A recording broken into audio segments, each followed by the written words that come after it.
Hello everyone, welcome back on my channel mathematics with Danish. This is a video for class 12 student और आज का topic रहेगा हमारा matrices chapter में से हम कुछ इंपॉर्टेंट क्वेश्चंस करेंगे जो कुछ पर्टिकुलर रिजल्ट पर आप बेस्ड है और आपके अपकमिंग एग्जामिनेशन बोर्ड एग्जाम जो होने वाले हैं ये आपके लिए क्वेश्चंस यूजफुल रहेंगे।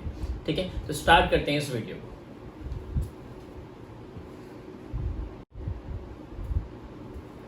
सॉल्व करते हैं क्वेश्चन नंबर 1 को। If we have a matrix A this then a raise to the power 4 is equal to, आपके पास एक मैट्रिक्स दी गई है जिसके सारे के सारे एलिमेंट्स किसके इक्वल है, 1 के इक्वल है। एंड मुझे a raise to the power 4 की वैल्यू फाइंड आउट करनी है। क्लियरली जो गिवन मैट्रिक्स है उसका ऑर्डर कितना है, 3/3। अगर आप मल्टीप्लाई करके पहले a square then a cube और a टू द पावर 4 निकालते हो तो वो आपको बहुत ज्यादा टाइम ले लेगा और ऐसा भी हो सकता है कि आपका आंसर इन चारों में से मैच ही ना करे तो वो टाइम और वेस्ट हो गया। तो एक चीज का हम ध्यान रखेंगे कि जो क्वेश्चन है ये क्वेश्चन आपके एक स्टैंडर्ड रिजल्ट पर बेस्ड है जो आपकी क्लास 12 की मिसलिनियस एक्सरसाइज से लिया गया है। कौन सा रिजल्ट है उसको मैं यहाँ लिख देता हूँ। इफ अगर आपके पास एक मैट्रिक्स है ए और उसके एलिमेंट्स इक्वल है 1 1 1 1, ठीक है, देन जो a raise to the power n आता है वो किसके इक्वल होता है, 3 raise to the power n minus 1 के, 3 raise to the power n minus 1 के।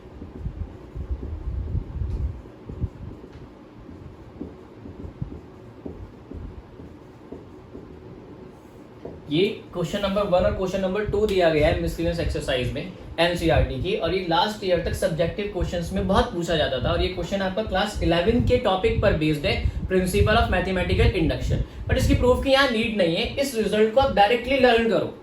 और यहाँ पे अगर आप देखो तो ये क्वेश्चन इसी पर बेस्ड है। आपकी मैट्रिक्स ए है जिसके elements all are equal to 1 और आपको किसकी वैल्यू फाइंड आउट करनी है, a raise to the power n की, मतलब आपको n को किससे रिप्लेस करना है, 4 से।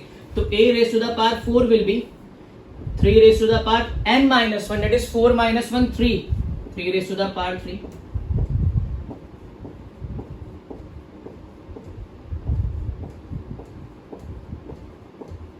ये आपके पास क्या आ गया, given matrix 3 raise to the power 3 means 27।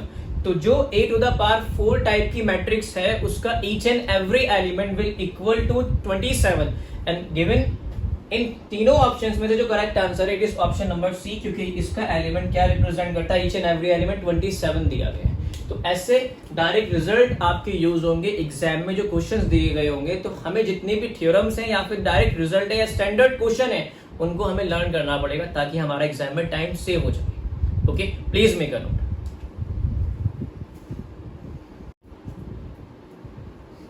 आइएगा एक और क्वेश्चन सॉल्व करते हैं लास्ट रिजल्ट पे। फिर आपको एक मैट्रिक्स दी गई है A जिसके सारे एलिमेंट किसके इक्वल है, 1 के इक्वल है। क्या फाइंड आउट करना है, then a square is equal to, a square इन चारों में से किसके इक्वल होगा। लास्ट केस में आपको a raise to the power 4 find out करना था, this time we have to find out a square. तो अगर किसी मैट्रिक्स के सारे एलिमेंट 1 के इक्वल है और आपको a raise to the power n की वैल्यू फाइंड आउट करनी है तो मैंने अभी आपको बताया वो किसके इक्वल होता है, a raise to the power n is equal to 3 raise to the power n minus 1, 3 raise to the power n minus 1, 3 raise to the power n minus 1। अब आपको क्या फाइंड आउट करना है, a स्क्वायर। तो n को आपको 2 से replace करना है तो 3 raise to the power 2 minus 1 3। लेकिन जो आपको आंसर दिया गया है वो मैट्रिक्स की फॉर्म में नहीं दिया गया है, 3/3 की फॉर्म में वो आंसर दिया गया है a के टर्म में। तो इसको a के टर्म में कन्वर्ट करते हैं। मैंने 3 कॉमन ले लिया तो यहाँ बचता है आपका 1 1। ये किसके इक्वल आ जाएगा, 3 टाइम्स ऑफ a के इक्वल है। तो कौन सा ऑप्शन आपका करेक्ट है, ऑप्शन नंबर सी। तो ये रिजल्ट काफी यूजफुल रहने वाला है और मोस्ट इंपॉर्टेंट रिजल्ट है ये इस बार के एग्जामिनेशन के लिए, क्योंकि आपके एनसीईआरटी मिसलिनियस से लिया गया है। Okay, please make a note.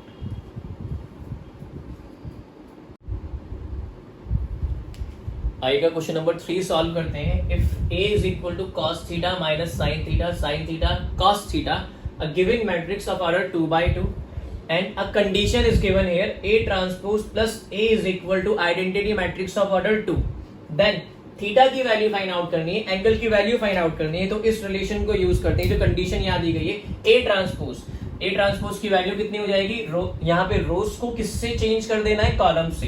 cos theta minus sin theta and cos theta plus a is this matrix cos theta minus sin theta and cos theta, and it is equal to identity matrix of order 2 1 0 0 1 is the identity matrix of order 2. Simplify करते हैं इसको, cos theta plus cos theta 2 cos theta, sin theta minus sin theta 0 0 और ये 2 cos theta, and it is equal to this matrix 1 0 0 1. Okay everyone, अब यहाँ पे clearly आपको पता चल रहा है कि these two matrices are equal matrices, और इक्वल मैट्रिसेस के केस में हम क्या करते हैं, कॉरेस्पॉन्डिंग एलिमेंट्स को इक्वल पुट अप कर लेते हैं. That is we can put 2 cos theta equal to 1, 2 cos theta is equal to 1, cos theta is equal to कितना 1/2. cos के टेबल में 1/2 कितने डिग्री पे, cos theta is equal to π/3, cos π/3. ठीक है, अब आपके पास ये ट्रिग्नोमेट्रिक इक्वेशन दी गई है, वही ट्रिग्नोमेट्रिक इक्वेशन जो आप क्लास 11th में पढ़ते हो, और ये स्टैंडर्ड इक्वेशन है. स्टैंडर्ड इक्वेशन कैसे, कि अगर आपके पास cos थीटा किसके इक्वल होता है, cos अल्फा के, तो जो आंसर निकल के आता है थीटा का वो 2n पाई प्लस अल्फा हो जाता है. ठीक है, ये स्टैंडर्ड ट्रिग्नोमेट्रिक इक्वेशन है. cos theta is equal to cos alpha, so theta is equal to 2n pi plus alpha.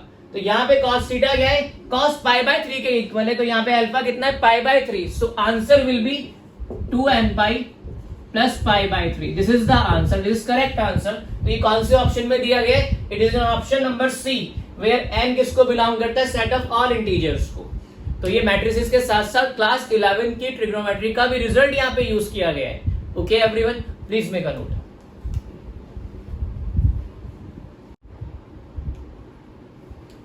आइएगा एक लास्ट क्वेश्चन और सॉल्व करते हैं आज की इस वीडियो का. If A is a square matrix such that A square is equal to I, मतलब A स्क्वायर किसके इक्वल दिया गया, आइडेंटिटी मैट्रिक्स के इक्वल, और मुझे इस एक्सप्रेशन की वैल्यू फाइंड आउट करनी है. पहले इस एक्सप्रेशन को आप सिंप्लीफाई कीजिएगा.